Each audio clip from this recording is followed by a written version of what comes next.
ಒಂದು ದೇವಸ್ಥಾನದ ಬಗ್ಗೆ ವಿಡಿಯೋ ಮಾಡಕ್ಕೆ ಹೊಂಟೇವಿ. ಬರ್ರಿ ನಮ್ಮ ಜೊತೆ. ರವಿವಾರ ಬಂತಂದ್ರೆ ಮೈಲಾಲಿಂಗಪ್ಪನ ಗುಡಿ, ಬೀರಪ್ಪನ ಗುಡಿ ಹೋಗ್ಬೇಕು ಅನ್ಕೊಂತೇವಿ. ಸೋಮವಾರ ಬಂತಂದ್ರೆ ಶಿವಪ್ಪನ ಗುಡಿ ಹೋಗ್ಬೇಕು ಅನ್ಕೊಂತೇವಿ. ಅದೇ ರೀತಿ ಮಂಗಳವಾರ ಬಂತಂದ್ರೆ ಯಲ್ಲಮ್ಮನ ಗುಡಿ, ಆದಿಶಕ್ತಿ ಗುಡಿ, ಹಿಂಗೆ ಬುಧವಾರ ಬಂತಂದ್ರೆ ಗಣಪನ ಗುಡಿ, ಬಂದಂಗೆ ಸಾಯಿಬಾಬನ ಗುಡಿ ಹೋಗ್ಬೇಕು ಅನ್ಕೊಂತೇವಿ. ಹಂಗೆ ಶುಕ್ರವಾರ ಬಂತಂದ್ರೆ ಲಕ್ಷ್ಮೀ ಗುಡಿಗೆ, ಶನಿವಾರ ಬಂತಂದ್ರೆ ನಮ್ಮ ಬಾಸ್ ಹನುಮಪ್ಪನ ಗುಡಿ ಹೋಗ್ಬೇಕು ಅನ್ಕೊಂತೇವಿ. ನಮಗೆ ಸಾಮಾನ್ಯವಾಗಿ ಒಂದು ಗುಡಿಗೆ ಹೋದ್ವಂದ್ರೆ ಒಂದು ಅಥವಾ ಎರಡು ಮೂರ್ತಿಗಳು ಕಾಣ್ಬೋದು. ಆದ್ರೆ ಇವತ್ತು ನಾವು ನಿಮ್ಗೆ ಪರಿಚಯ ಮಾಡಕ್ಕಂತ ಹೊಂಟಿರೋ ದೇವಸ್ಥಾನದೊಳಗೆ ಬರೋಬ್ಬರಿ 43 ದೇವರ ಮೂರ್ತಿಗಳು ವನಜಾತಿ, ಕೃಷ್ಣ, ಶಿವ, ಸೂರ್ಯದೇವ, ಕರಿಯಮ್ಮ, ಯಲ್ಲಮ್ಮ, ಹಿಂಗ ಹಲವಾರು ದೇವರ ಮೂರ್ತಿಗಳು ನಾವು ಇಲ್ಲೇ ಕಾಣ್ಬೋದಾಗೈತಿ. ಬರ್ರಿ ಮುಂದೆ ಅದೆಲ್ಲ ಐತಿ, ಅದರ ವಿಶೇಷತೆಗಳು ಏನೇನದಾವು ಅಂತ ತಿಳ್ಕೊಳ್ಳೋಣ.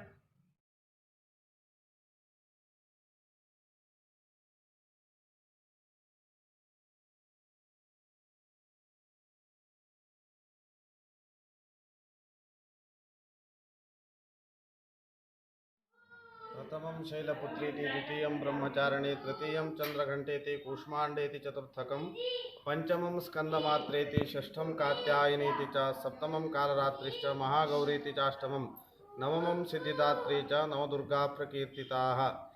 ಸಪ್ತಶತಿ ಪಾರಾಯಣದ ಶ್ಲೋಕದ ಪ್ರಕಾರವಾಗಿ ಈ ರೈಲ್ವೆ ಸ್ಟೇಷನ್ನಿನ ಪ್ರಭಾತ್ ಹೋಟೆಲ್ ಹಿಂಭಾಗದಲ್ಲಿರುವಂತಹ ಮೂಲ ಸ್ಥಾನ ಹಕ್ಕಲು ಮರಿಯಮ್ಮ ದೇವಿ ಅಂತೇಳಿ ಇಲ್ಲಿ ಪ್ರತಿಷ್ಠಾಪನೆಯನ್ನು ಬಹಳ ವರ್ಷಗಳ ಹಿಂದೆ ಮಾಡಿಕೊಂಡು ಬಂದಿದ್ದಾಗಿದೆ. ಅದೇ ದೇವಸ್ಥಾನದಲ್ಲಿ ನವದುರ್ಗಿಯರನ್ನು ಪ್ರತಿಷ್ಠಾಪನೆಯನ್ನು ಮಾಡಲಾಗಿದೆ. ಗರ್ಭಗುಡಿಯಲ್ಲಿ ನವದುರ್ಗಿಯರನ್ನ ಪ್ರತಿಷ್ಠಾಪನೆಯನ್ನು ಮಾಡಿರುವಂತಹ ದೇವಸ್ಥಾನಗಳು ಬಹಳ ಕಡಿಮೆಯಾಗಿದೆ. ನಮ್ಮ ಕರ್ನಾಟಕದಲ್ಲಿ ಬಹಳ ವಿರಳವಾದಂತಹ ಈ ದೇವಸ್ಥಾನ ಅತಿ ಸುಂದರವಾಗಿ ಬಹಳ ವಿಶಿಷ್ಟವಾದಂತಹ ಶೈಲಿಯಲ್ಲಿ ನಿರ್ಮಾಣವನ್ನು ಮಾಡಿಯಾಗಿದೆ. ಈ ಹಕ್ಕಲು ಮರಿಯಮ್ಮ ದೇವಿಯ ಸನ್ನಿಧಾನದಲ್ಲಿ ಗರ್ಭಗುಡಿಯಲ್ಲಿ ನವದುರ್ಗೆಯರು ಹಾಗೂ ಒಳಗಿನ ಪ್ರಾಕಾರದಲ್ಲಿ ಸನಾತನ ಧರ್ಮದಂತೆ ಅಷ್ಟ ದೇವತೆಗಳನ್ನು ಪ್ರತಿಷ್ಠಾಪನೆಯನ್ನು ಮಾಡಲಾಗಿದೆ. ಹಾಗೂ ಇದು ಒಂದು ದೇವಿ ಪಂಚಾಯತನ ದೇವಸ್ಥಾನ ಅಂತೇಳಿ ಪಂಚಾಯತನ ದೇವಸ್ಥಾನದಲ್ಲಿ ಮಧ್ಯದಲ್ಲಿ ದೇವಿ ಹಾಗೂ ಸುತ್ತಲ ಪ್ರಾಕಾರದಲ್ಲಿ ಈಶ್ವರ, ಮಹಾಗಣಪತಿ, ಸೂರ್ಯದೇವರು, ವಿಷ್ಣು ಈ ರೀತಿಯಾಗಿ ಪ್ರತಿಷ್ಠಾಪನೆಯನ್ನು ಮಾಡಲಾಗಿದೆ. ನವಗ್ರಹಗಳನ್ನು ಪ್ರತಿಷ್ಠಾಪನೆಯನ್ನು ಮಾಡಲಾಗಿದೆ. ಸಾಯಿಬಾಬಾ ಇದ್ದಾನೆ ಹಾಗೂ ಪರಶುರಾಮ ದೇವರು ಕೂಡ ಈ ದೇವಸ್ಥಾನದಲ್ಲಿ ನೋಡಲಿಕ್ಕೆ ನಿಮಗೆ ಸಿಗುತ್ತದೆ.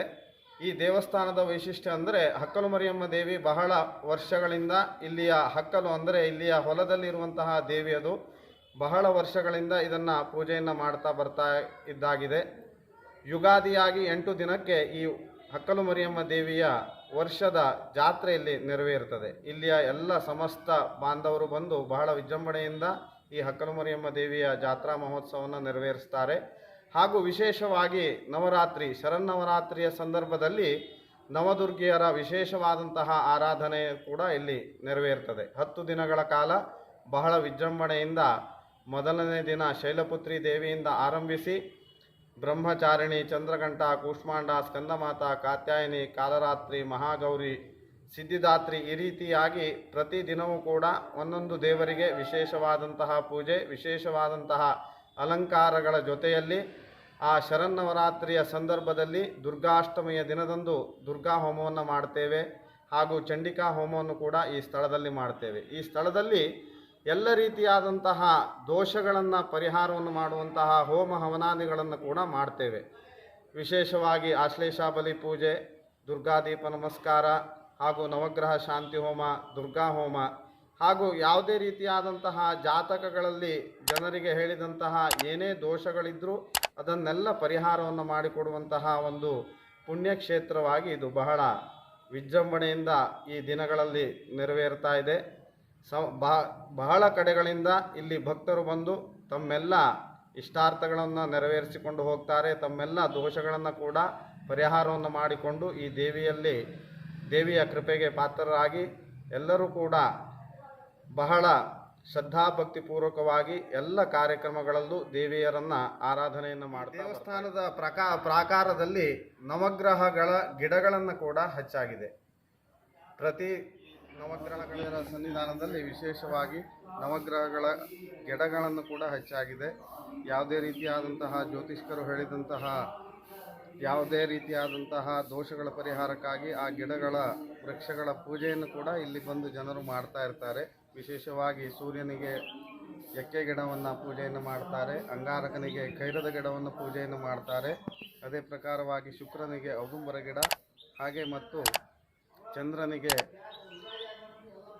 ಚಂದ್ರನಿಗೆ ಮುತ್ತುಕಲದ ಗಿಡವನ್ನು ಪೂಜೆಯನ್ನು ಮಾಡ್ತಾರೆ. ಹಾಗೂ ಬುಧನಿಗೆ ಉತ್ತಾರಣೆ ಕಡ್ಡಿಯ ಗಿಡವನ್ನು ಪೂಜೆಯನ್ನು ಮಾಡ್ತಾರೆ.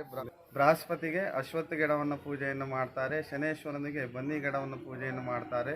ರಾಹುವಿಗೆ ದರ್ಬೆ ಗಿಡವನ್ನು ಪೂಜೆಯನ್ನು ಮಾಡ್ತಾರೆ. ಕೇತುವಿಗೆ ಕರಿಕೆ ದೂರ್ವಾ ಗಿಡವನ್ನು ಪೂಜೆಯನ್ನು ಮಾಡುವುದರ ಜೊತೆಯಲ್ಲಿ ತಮ್ಮೆಲ್ಲ ದೋಷಗಳನ್ನು ಕೂಡ ಪರಿಹಾರವನ್ನು ಮಾಡಲಿಕ್ಕೆ ಇಲ್ಲಿ ಭಕ್ತರು ಬಂದು ಪೂಜೆಯನ್ನು ನಡೆಸಿಕೊಂಡು ಹೋಗ್ತಾರೆ.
ಉದ್ದೇಶವನ್ನು ನಾವೆಲ್ಲ ನಿಮ್ಗೆ ತಿಳಿಸಿದ್ವಿ.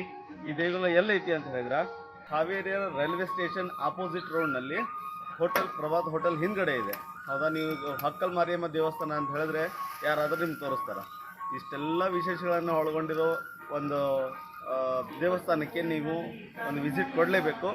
ಬನ್ನಿ, ಈ ಒಂದು ನಿಮ್ಮ ತನು ಮನ ಧನದಿಂದ ಈ ಒಂದು ದೇವಸ್ಥಾನಕ್ಕೆ ಒಂದು ಭೇಟಿಯನ್ನು ನೀಡಿ ಅಂತ ಹೇಳಿ ನಾನು ಕೇಳ್ಕೊಳ್ತೀನಿ. ನಮ್ಮ ಚಾನಲ್ ನೀವು ಸಬ್ಸ್ಕ್ರೈಬ್ ಆಗದೇ ಇದ್ದಲ್ಲಿ ಕೆಳಗಡೆ ಇರೋ ಸಬ್ಸ್ಕ್ರೈಬ್ ಮಾಡಿ, ಬೆಲ್ ಬಟನನ್ನು ಪ್ರೆಸ್ ಮಾಡಿ. ನಮಸ್ಕಾರ.